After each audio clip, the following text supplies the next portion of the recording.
Bienvenidos, queridos milagronautas, a Explorando un curso de milagros con Moss, el espacio donde recordamos que los milagros no se aprenden, se permiten.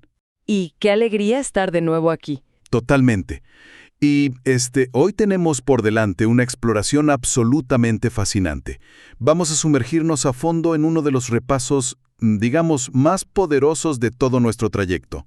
Hablamos de la lección 58.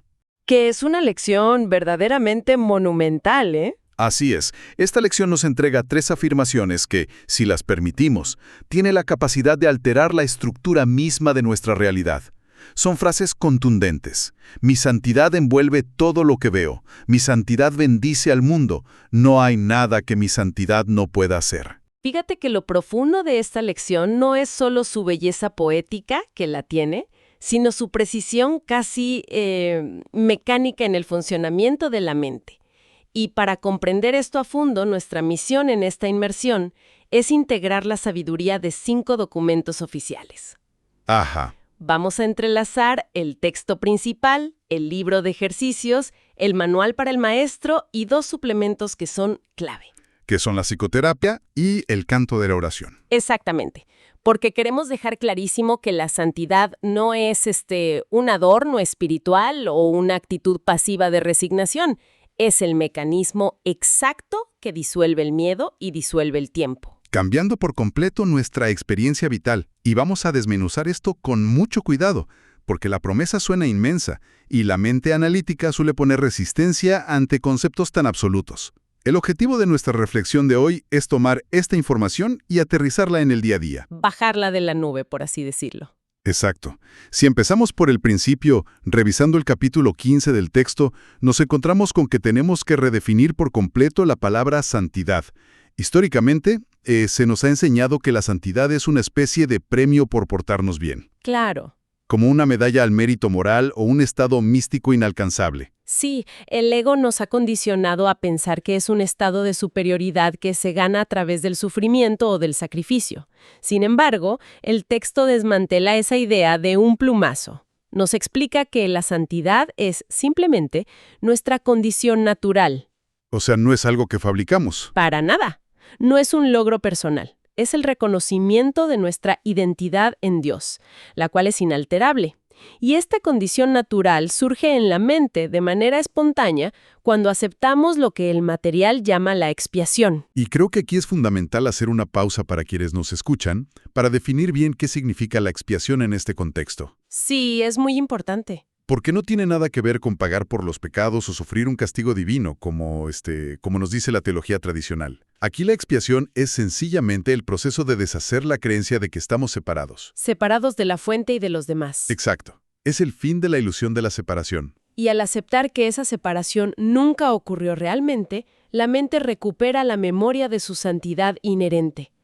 Cuando empezamos a operar desde ahí, entramos en el famoso instante santo. Que es un espacio mental libre del pasado y del futuro. Totalmente libre. En el instante santo, la percepción cambia radicalmente. Ya no hay escasez, ya no hay amenaza, solo experimentamos abundancia y paz absoluta. Y lo interesante de esto es que nos obliga a soltar esta agotadora tarea de intentar ser buenos todo el tiempo. La santidad ya está ahí. El problema real es que la tapamos. La enterramos bajo nuestros juicios constantes hacia el mundo. La mente juzga creyendo que al señalar el error afuera, pues se protege a sí misma adentro. Pero la realidad es muy distinta. ¿Te has fijado que cuando juzgas a alguien, el primero que se siente mal eres tú? Eso es porque estás ocultando tu propia santidad bajo una capa de amargura. Completamente. Es una observación central para entender la mecánica del ego. Juzgar es, en esencia, autoatacarnos. Cada vez que la mente emite una condena, experimenta una contracción tremenda. Se pierde la paz de inmediato. Y esto nos conecta con la genialidad del libro de ejercicios en este repaso. La lección 58 nos dice que la santidad no solo nos habita pasivamente, es una fuerza proyectiva inmensa. Al decir, mi santidad envuelve todo lo que veo, establecemos que no somos receptores pasivos de un mundo hostil. Somos proyectores de milagros. Proyectores de milagros, exacto. Y fíjate que ese concepto cambia las reglas del juego. No somos una pantalla en blanco donde el mundo viene a proyectar sus crisis y sus ofensas. Somos el proyector. La calidad de lo que observamos depende de la luz que emitimos. Si proyectamos juicio, vemos amenaza. Si proyectamos nuestra santidad natural, vemos un mundo perdonado. Por eso mismo la santidad es el antídoto definitivo contra la vulnerabilidad. Cuando entrenamos a la mente para reconocer impecabilidad allá afuera, el concepto de ataque externo... Pierde todo su sentido. Así es. Si solo proyectas y reconoces santidad, ¿qué podría hacerte daño? La vulnerabilidad desaparece. No porque hayamos construido muros emocionales más gruesos, sino porque la percepción de la amenaza se desvanece de raíz. Claro, no hay de qué defenderse si ya envolviste todo en una bendición. Aunque requiere mucha honestidad asimilar que sentirnos a la defensiva es una elección nuestra, no culpa del mundo. Ahora bien, hay una tercera frase en este repaso que definitivamente hace que a la mente racional le salten las alarmas. La de no hay nada que mi santidad no pueda hacer. Esa misma. Al leerla así, solita, el ego de inmediato intenta apropiársela. Piensa en tener superpoderes, en manifestar cosas materiales o en controlar a la gente. Hay que ser muy cuidadosos aquí. Decir que no hay nada que nuestra santidad no pueda hacer no es arrogancia. Es reconocer que cuando dejamos de pelear con el mundo, el amor de Dios fluye a través de nosotros y los milagros ocurren solos. Qué vital es hacer esa distinción. Es la diferencia entre el pensamiento mágico y la verdadera maestría mental. La arrogancia es puro ego, que siempre quiere hacer las cosas por su cuenta y mantener su separación. Pero esta afirmación proviene de la humildad más radical. ¿De rendirse, digamos? Exacto. Es decir, por mí mismo no sé nada, pero al unirme a mi fuente, el poder que se extiende a través de mí no tiene límites. Y esa humildad redefine cómo ayudamos a otros. Cuando revisábamos las notas para esta inmersión sobre el suplemento de psicoterapia, me impactó cómo desmantela nuestra idea tradicional de sanar.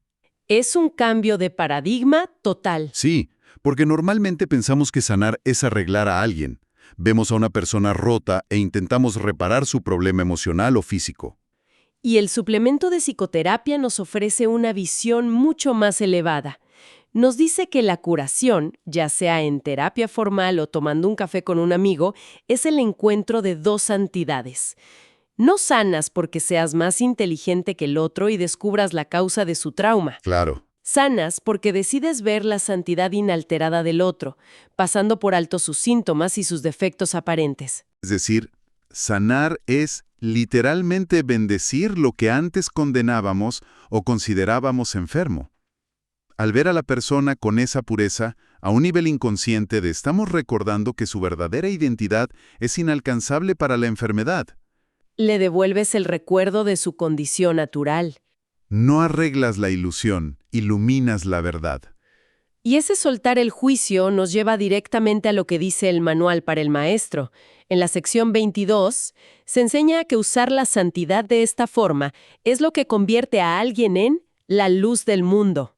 ¡Qué concepto tan hermoso! Tu sola presencia se vuelve una bendición, sin discursos ni actos heroicos, simplemente porque dejaste de clasificar a las personas en buenas y malas. Tu voluntad ya no compite con el universo, se alinea con Dios. Lo cual elimina los límites de la forma. Pero toda esta metafísica profunda necesita aterrizarse en el laboratorio del día a día. Porque es muy inspirador leer esto en la comodidad de la sala, pero luego nos toca enfrentar la convivencia diaria. Ahí es donde las papas queman. Totalmente. Tenemos fricciones con las parejas, leemos las noticias, vivimos la presión de estar en el año 2026.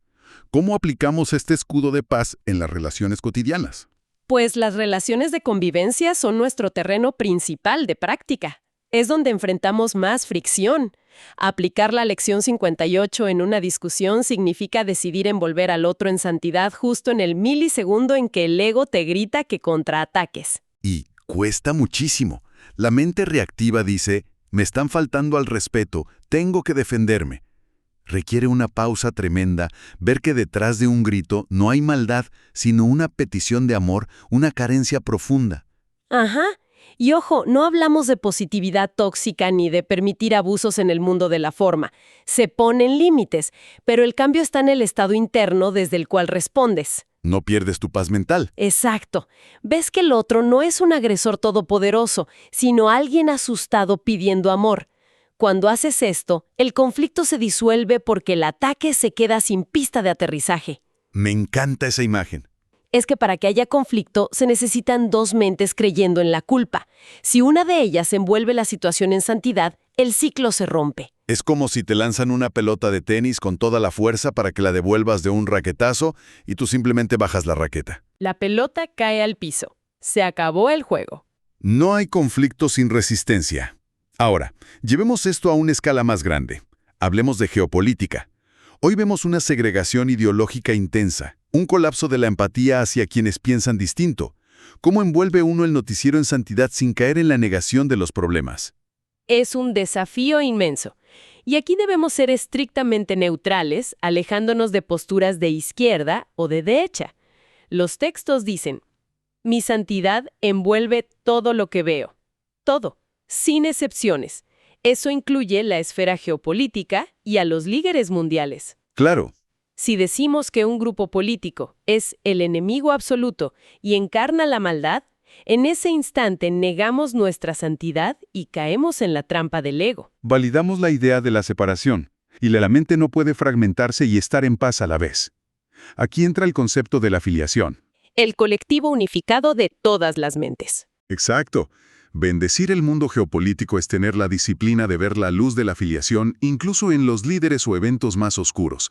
No es justificar la violencia, es sostener la verdad inamovible de que la separación es una ilusión. Es el observador quien pacifica su visión. Si despojamos al otro de su santidad, nos condenamos a vivir con miedo. Es una responsabilidad vertiginosa pero muy liberadora, porque tu paz no depende de que los noticieros anuncien una utopía, depende de tu capacidad de extender la bendición. Así es. Y esto me lleva al tema del cuerpo y la salud. Hay mucha ansiedad colectiva por el estrés, el sistema nervioso. ¿Cómo interviene la santidad en nuestra biología? Conectándolo con la psicoterapia, no hay nada que mi santidad no pueda hacer. Incluye restaurar la salud. Porque la enfermedad no es un accidente biológico fortuito, es la manifestación de la culpa y el miedo inconscientes. El cuerpo obedece a una mente que se siente culpable y busca castigo. Por ende, si la santidad es la ausencia absoluta de culpa, reconocer nuestra santidad es la medicina definitiva. La erradicación de la culpa devuelve el equilibrio. Bendecir el cuerpo, reconociendo que es solo un lienzo sin voluntad propia, lo libera de esa carga pesada. O sea, no dejamos de ir al médico en el nivel de la forma, pero reconocemos que la vitalidad real fluye desde una mente impecable. Es revolucionario, nos devuelve el control absoluto. Y para coronar todo esto, me gustaría que hablemos del último documento, el canto de la oración. Ay, es una obra bellísima, directa y profunda. Nos cambia la visión de lo que significa orar. Porque normalmente, desde el ego, orar es hacer una lista de deseos. Pedir favores desde la escasez. Como negociar con un universo tacaño para que nos dé un poquito de paz o salud. Una negociación basada en el miedo. Pero este suplemento nos dice que la verdadera oración es la mente elevándose hacia su santidad.